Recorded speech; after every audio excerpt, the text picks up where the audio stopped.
আমরা ক্ষুদ্রকালে ক্লাস 1-এ মনে হয় একটা গল্প পড়তাম, গনি মিয়ার গল্প। আমার বয়সী সবাই জানেন। গল্পটার শুরুটা এরকম ছিল, গনি মিয়া একজন গরিব চাষি, তার নিজের জমি নাই, সে অন্যের জমি চাষ করে, এরকম আর কি। ওয়াকারের নিজস্ব মিশন নাই। ওয়াকার মিয়া একজন গরিব চাষি, তার নিজের মিশন নাই, অন্যের মিশন নিয়ে কাজ করে। চাঁদের যেমন নিজের আলো নাই, সূর্যের আলো প্রতিফলিত হয় চাঁদের পিঠে পড়ে, ঠিক একইভাবে ওয়াকার আসলে ইন্ডিয়ার মিশন পালন করে। ইনফ্যাক্ট আর্মির জেনারেলরা বেশিরভাগই ইন্ডিয়ান লেসপেন্সার। এদের মেরুদণ্ড বেচা দিছে মোদির কাছে, আর বিসি দিছে কার কাছে জানি না। এদিক সেদিক করলে বিসি ধরে চাপ মারে। এই ইন্ডিয়ান মিশন একটাই, আওয়ামী লীগকে ফিরায় আনা, আবার বাংলাদেশে তাদের রাজনীতি করতে দেওয়া। বিএনপিকে প্রতিশ্রুতি দিচ্ছে ওয়াকার আর ইন্ডিয়া সামনে নির্বাচনে বিএনপি সরকার গঠন করবে। যদিও আওয়ামী লীগ অংশ নেবে, কিন্তু আওয়ামী লীগ তো কোনো বড় দল হিসেবে সংসদে থাকবে না। তাহলে ইন্ডিয়ান দখলদারিটা মজবুত হবে কি দিয়া? সেটার আবার আর একটা তরিকা আছে। ইন্ডিয়া কখনোই বাংলাদেশে তার দখলদারি মজবুত করতে পারবে না যদি না সমাজে, রাজনীতিতে ইন্ডিয়ান ন্যারেটিভগুলো বজায় না থাকে। কি কি সেই ন্যারেটিভ? মুক্তিযুদ্ধ, ধর্মনিরপেক্ষতা আর অসাম্প্রদায়িকতার পক্ষে বলতে হবে।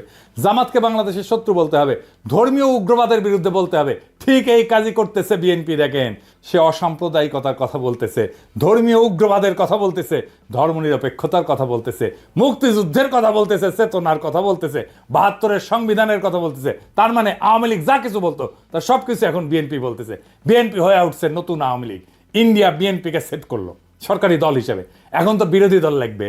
এটা ইন্ডিয়া বিরোধী দলও ঠিক করে দিতে চায় বাংলাদেশে। আওয়ামী লীগের জন্য জাতীয় পার্টি ঠিক করে দিয়েছিল বিরোধী দল হিসেবে। জাতীয় পার্টির নেতা হারামজাদা জিএম কাদের নির্বাচনের আগে ইন্ডিয়া যাইতো আর পানি পড়া নিয়ে আসতো এইভাবে। আবার বলতো ভারতের সাথে কি আলাপ হয়েছে তা কওয়া যাবে না। হারামজাদা, ওরে বাইরে রাখছেন কেন? হারামজাদাকে এক্ষুনি গ্রেপ্তার করেন।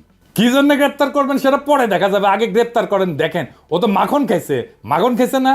ও মাখনের জিনিসগুলো বের করা যাবে, কি কি মাখন খাইছে। ওই টাকা খাইছে, বাংলাদেশের টাকা খাইছে, ওইগুলো বের করা যাবে। ওকে আগে ঢুকান ভিতরে। বিএনপির বিরোধী দল হিসেবে ইন্ডিয়া আওয়ামী লীগকে চায়, একটা বিশুদ্ধ আওয়ামী লীগকে চায়, একটা ভালো আওয়ামী লীগকে চায়। আর এই আওয়ামী লীগ বানাইতে দায়িত্ব দিছে ওয়াকারকে ইন্ডিয়া। হ্যাঁ, গুয়ের আবার ভালো মন্দ। গু আমাশার গু হইতে পারে, ডায়রিয়ার গু হইতে পারে, শক্ত গু হইতে পারে, লেটকা গু হইতে পারে, গুই। আওয়ামী লীগের আবার ভালো মন্দ কি? আওয়ামী লীগ ভালো হইলেও সেটা গু, খারাপ হইলেও সেটা গু। এই ভালো আওয়ামী লীগে কে কে থাকবে আসেন সেটা দেখি। সাবের হোসেন চৌধুরী সভাপতি আর বডি সোহেল হবে সাধারণ সম্পাদক। এইভাবে আওয়ামী লীগ পুনর্গঠিত হইবে। এই পুনর্গঠিত আওয়ামী লীগ নির্বাচনে যাবে। এটাই ভারতের সিদ্ধান্ত। বিএনপি একমত হয়েছে এটাতে। ওয়াকার এটা এক্সিকিউট করার দায়িত্ব নিছে। ওয়াকার এটা ঠিক করে দিবে। সবাইকে ডাকিচ্ছে, হাসনাতদেরকেও ডাকিছিল। সব রাজনৈতিক দল এটা ওকে করে বলে দিয়ে আসছে। এই যে ইউরোপের রাষ্ট্রগুলোর মধ্যে ব্রিটেনের সমর্থন আছে, ইংল্যান্ডের রাষ্ট্রদূত আছে না ঋষি সুনাকের নিয়োগ দেওয়া যে সারা কুক, এইটা ঘুটু পাকাচ্ছে বিদেশিদের তরফ থেকে। এই কারণে সাবের হোসেন চৌধুরীকে জেলে রাখা যায় নাই। এবং সেই জন্যই মাঝে মাঝে সাদা চামড়াগুলো আইসে মাঝে মাঝে ঘুটু করার চেষ্টা করে, বিভিন্ন জায়গায় ঢোকার চেষ্টা করে। নির্বাচন কমিশনও নাকি এরা ঢুকিছে। ওরা নাকি আবার ইলেকশন আবার মনিটর করবি।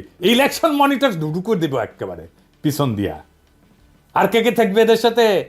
শেখ ফজলেনুর তাপস, শিরিন শারমিন চৌধুরী, সেলিনা হায়াত আইভি, আর সিলেটের সাবেক মেয়র শিন শারমিন ওয়াকারের প্রোটেকশনে ক্যান্টনমেন্টে আছে এখনো।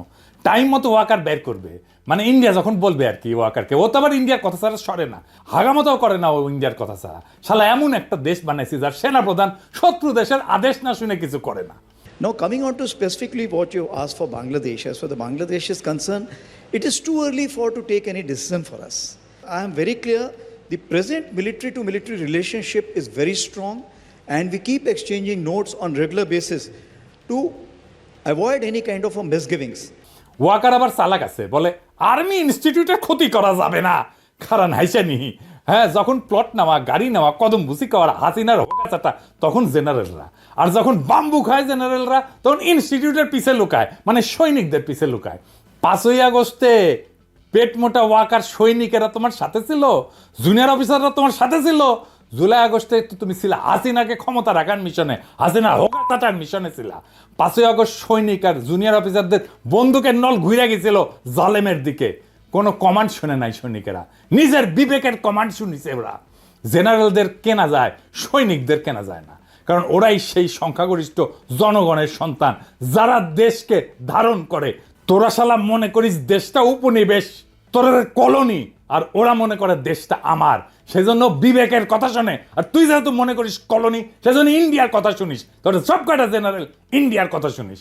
এরা কৃষক শ্রমিকের সন্তান, দরিদ্র মধ্যবিত্তের সন্তান। এই সৈনিকেরা, ওদের পিওর হার্ট, ওরা জানে ওদের সম্পদ একটাই, তা হচ্ছে বিবেক, তা হচ্ছে ইনসাফ। ওরা কখনো ভুল করেনি। 1971-এ করেনি, 75-এর 15ই আগস্টে করেনি, 75-এর 7ই নভেম্বরে করে নাই, 2024-এর 5ই আগস্টে করে নাই। ওরা আবারও দাঁড়াইতে হলে জনতার পক্ষে দাঁড়াবে। পেট মোটা জেনারেল ইন্ডিয়ান দালাল লেসপেন্সারদের পক্ষে দাঁড়াবে না। ওরা কোনোদিন মেরুদণ্ড বেছে দেওয়া জেনারেলদের পক্ষে দাঁড়াবে না। মুজিবকে জয় বাংলা করার সাহস হিম্মত সিনিয়র অফিসারদের হয় নাই, জেনারেলদের হয় নাই, হইছে সৈনিক আর জুনিয়র অফিসারদের।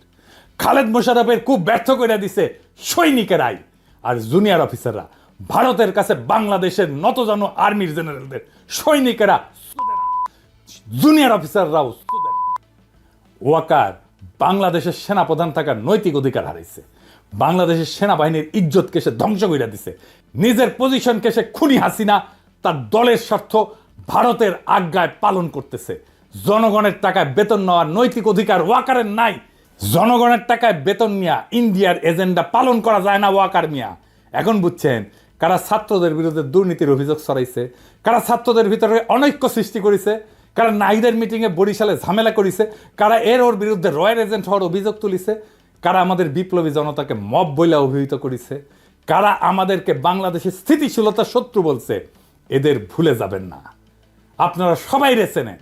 যারা বাংলাদেশের রাজনীতিকে ষড়যন্ত্র দিয়ে ব্যাখ্যা করে তাদের রাজনীতি পরাজিত হবে। আজকের শিক্ষা এটাই, আমাদের রাজনীতি বিজয়ী হয়েছে। আজকের করণীয় কি এখন? তাই প্রথম করণীয়, ওয়াকারকে পদত্যাগ করতে হবে। সেনাবাহিনীর ভারতপ্রেমী জেনারেলদের উৎখাত করতে হবে।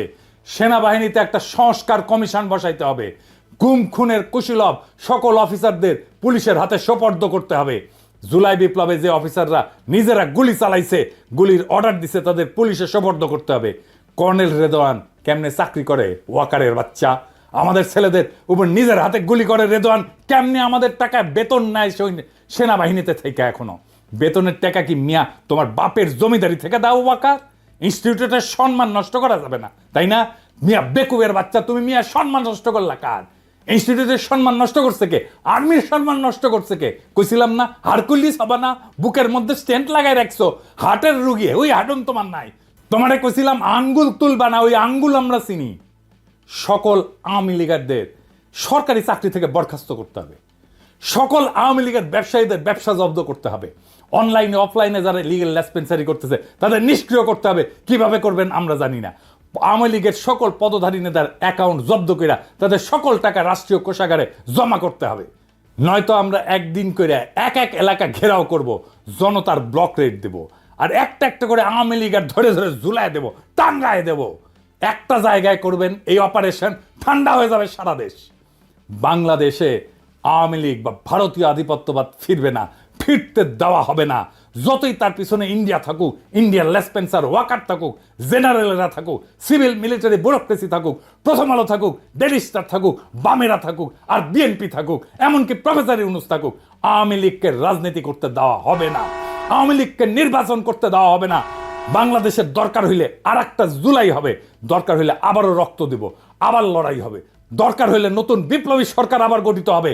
এই চূড়ান্ত লড়াইয়ের আহ্বান জানায় গেলাম। সিপাহী জনতার দরকার হইলে আবার মাঠে নামবে 7ই নভেম্বরের মতো, 15ই আগস্টের মতো, 5ই আগস্টের মতো।